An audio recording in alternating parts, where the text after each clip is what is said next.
I'm going to ask you the question you get asked all the time. It's a different audience here. Add up all the pants that you have, the khaki pants that you have. The total would be what? What's the total number of pants that you have, Steve? I don't ask this of normal people as a normal question. Single digits.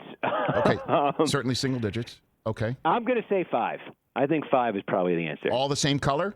What do you got? Is it all the same color? I got 4 that are this the color I had last night. I got 4 that are like that. Okay. And I got one that's a slightly lighter shade. Okay. How do you choose? How do you choose what's worthy of NBC Sports and MSNBC, or what's the choice process? Can you walk me through that? Usually whatever is clean. But there seemed to be a reaction to the ones I wore last night seemed to get a reaction election week. I have no idea why, but they seem to.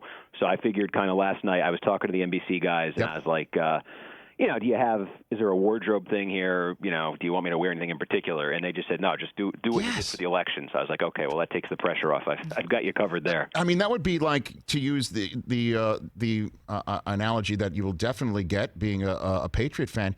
It's kind of like seeing when Belichick shows up to a press conference in a full suit and tie. It's jarring. Like, wait a minute. Right. Does he actually wear a suit, like, ever? And then, so if you showed up in a suit, it would just be weird. I'll be honest with you. See, I like that. If this means I've gotten myself off the hook for the rest of my life from really having to get dressed up, I'll take that. Okay. I have 2 last ones for you, Steve, and I appreciate you calling in. I'm sure you've been pulled in many different directions here. 2 last ones for you here. Did you think ever, well, I guess let's put it this way. If I came up to you and say September, and say by the end of the year, you will be on NBC Sports Halftime breaking down the playoff probabilities on Sunday Night Football as a halftime correspondent, or you would be named by People Magazine as one of the sexiest men alive, which one would you say is even crazy? Which was the craziest?